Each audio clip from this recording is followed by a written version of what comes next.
بسم اللہ الرحمن الرحیم۔ السلام علیکم۔ حضرت ابو ہریرہ رضی اللہ تعالیٰ عنہ روایت کرتے ہیں، صحابہ کرام رضی اللہ عنہم نے آپ صلی اللہ علیہ وآلہ وسلم سے عرض کیا، یا رسول اللہ مشرکین کے خلاف بد دعا کر دیں، تو آپ صلی اللہ علیہ وآلہ وسلم نے فرمایا، مجھے لعنت کرنے والا یا عذاب بنا کر نہیں بھیجا گیا، مجھے تو صرف رحمت بنا کر بھیجا گیا ہے۔ حضرت اسود بن سری رضی اللہ تعالیٰ عنہ بیان کرتے ہیں کہ وہ ایک غزوہ میں شریک تھے۔ مجاہدین اسلام لڑتے رہے یہاں تک کہ دشمنوں پر غلبہ حاصل ہو گیا، پھر انہوں نے مشرکوں کے بہت زیادہ قتل کیا۔ اس درمیان بعض مجاہدین نے کچھ بچوں کو بھی قتل کر ڈالا۔ یہ بات پیارے نبی صلی اللہ علیہ وآلہ وسلم تک پہنچی تو آپ صلی اللہ علیہ وآلہ وسلم نے فرمایا، تحجم ہے ان لوگوں پر جن کے قتل کی نوبت یہاں تک پہنچ گئی کہ انہوں نے بچوں تک کو قتل کر ڈالا۔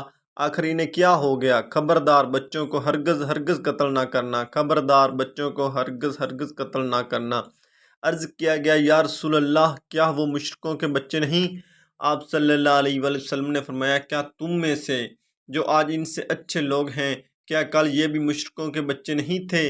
ایک مرتبہ ایک دیہاتی حضور صلی اللہ علیہ وآلہ وسلم کے پاس آیا اور کہنے لگا، تمہارے پاس جو کچھ مال ہے نہ تمہارا ہے نہ تمہارے باپ کا، مجھے بھی اس میں سے دو۔ آپ صلی اللہ علیہ وآلہ وسلم اندر تشریف لے گئے اور کچھ لا کر عنایت فرمایا۔ عرب کی دیہاتی عام طور پر تہذیب سے ناآشنا ہوتے تھے، وہ کہنے لگے، آپ صلی اللہ علیہ وآلہ وسلم نے بہتر برتاؤ نہیں کیا اور نہ اچھے اخلاق کا ثبوت دیا۔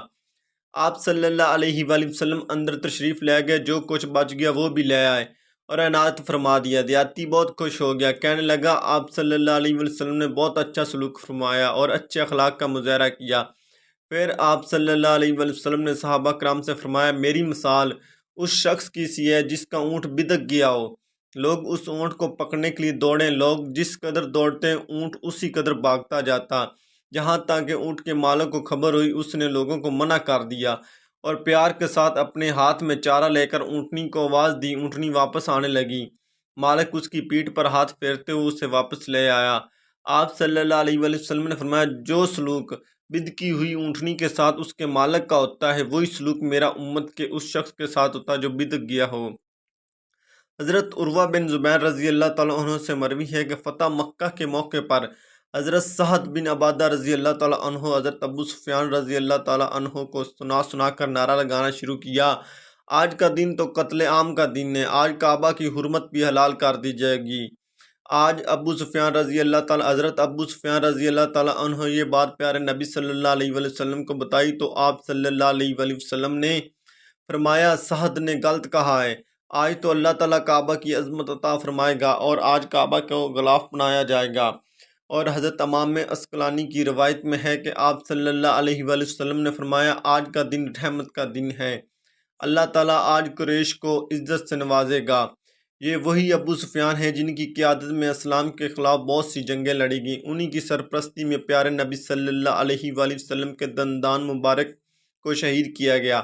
حضرت حمزہ رضی اللہ تعالیٰ عنہ کو شہید کر کے ان کے ناک کان کاٹ لیے گئے اور ان کا دل جگر نکال کر چبایا گیا اور ان کے ٹکڑے کر کے گلے کا ہار بنایا گیا۔ یہ کوئی اور نہیں، ابو سفیان کی بیوی ہندہ تھی، ابھی تک دونوں نے اسلام قبول نہیں کیا اور وہ پیارے نبی صلی اللہ علیہ وآلہ وسلم قبضے میں بھی ہیں۔ آپ چاہتے تو ان کے تکے بوٹی کر سکتے تھے، لیکن پیارے آقا صلی اللہ علیہ وآلہ وسلم کا حسن و سلوک کا یہ عالم کہ آپ جب فاتحانہ شان شوکت کے ساتھ مکہ میں داخل ہوتے ہیں تو ابو سفیان رضی اللہ تعالیٰ عنہ کو بڑے اعزاز سے نوازتے ہیں۔ حضرت ابو ہریرہ رضی اللہ تعالیٰ عنہ بیان کرتے ہیں کہ فتح مکہ کے دن پیارے نبی صلی اللہ علیہ وآلہ وسلم نے فرمایا، جو شخص ابو سفیان کے گھر میں داخل ہو جائے گا اسے ایمان حاصل ہے، جو شخص ہتھیار پھینک دے اسے ایمان حاصل ہے، اور جو شخص اپنے گھر کے دروازے بند کر لے اسے ایمان حاصل ہے۔ پھر حضرت ابو سفیان امان لا کر شرف صحابیت سے مشرف ہوئے، ساتھ ہی آپ کی زوجہ حضرت ہندہ بھی مسلمان ہو گئی۔